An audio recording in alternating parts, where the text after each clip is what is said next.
guys, welcome to WPZA Maintenance Services.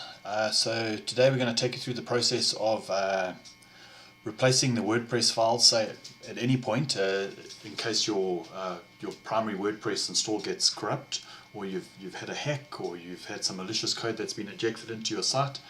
What we'll do is we'll take you through the process of how to replace the original files for WordPress.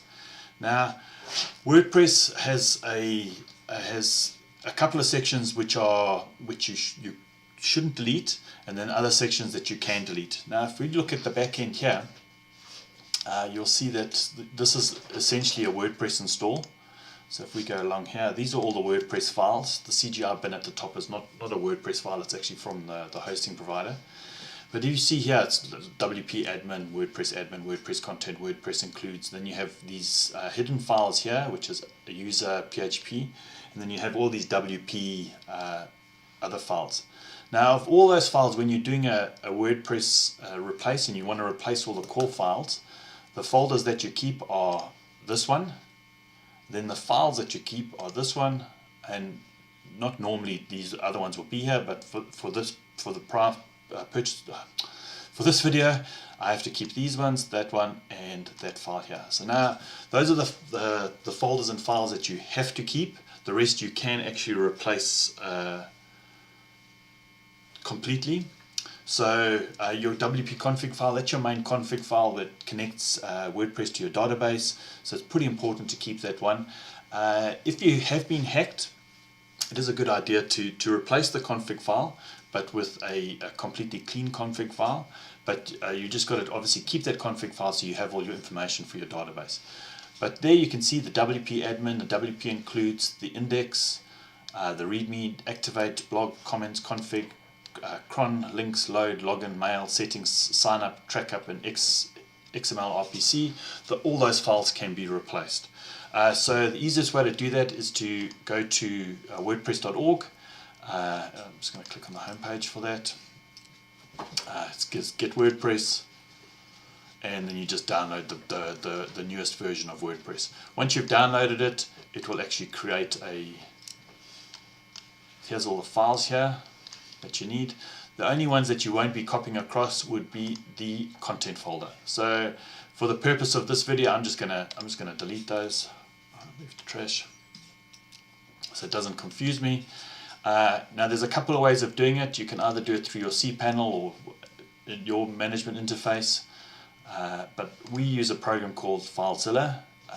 On the left hand side is your local machine. Obviously I have hidden the top section to keep my details quite hidden, and on the right hand side is the when you log into the server. So we go here, public HTML, there's the files. So the ones I need to keep here is this content folder, the HTAX, and that config. The rest I can replace completely. So if I go on this side here, I'm just going to F5 it so I have the latest version. So essentially all I want to do is copy all those files, and I want to copy it over that one. Because I've deleted the content folder, I don't have to worry about going over the required files.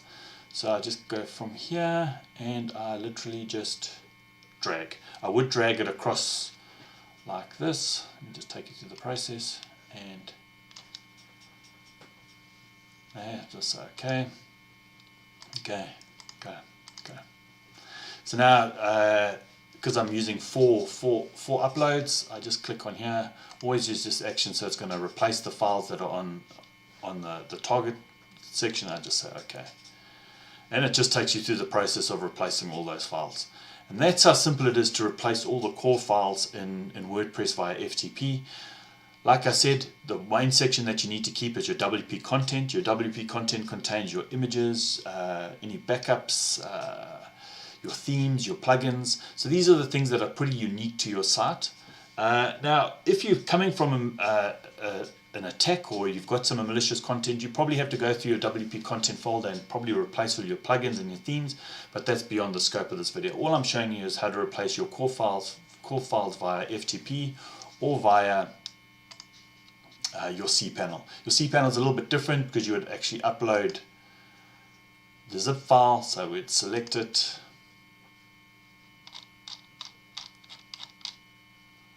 So there we go, and I'll just say open, and it would upload that file through to the server.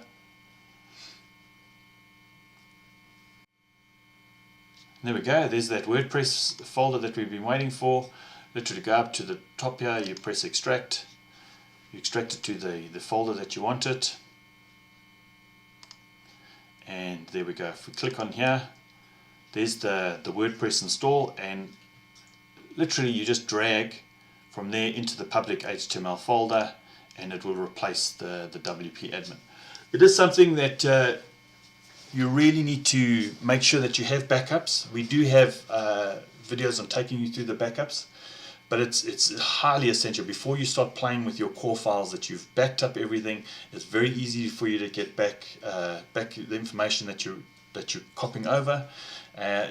So yes, it is something that's highly, you can really take your site down quite easily.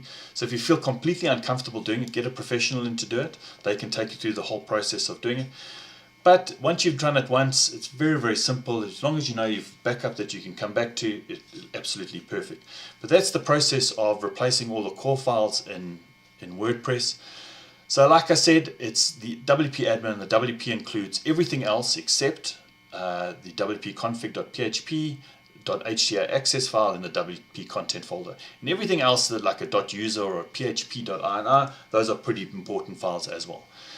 There we go, guys. That's how simple it is to replace the core files in WordPress. I hope you enjoyed the video. If you have any questions, please put them down below, and I'll try to answer them as best I can. If you like our channel, please subscribe to it.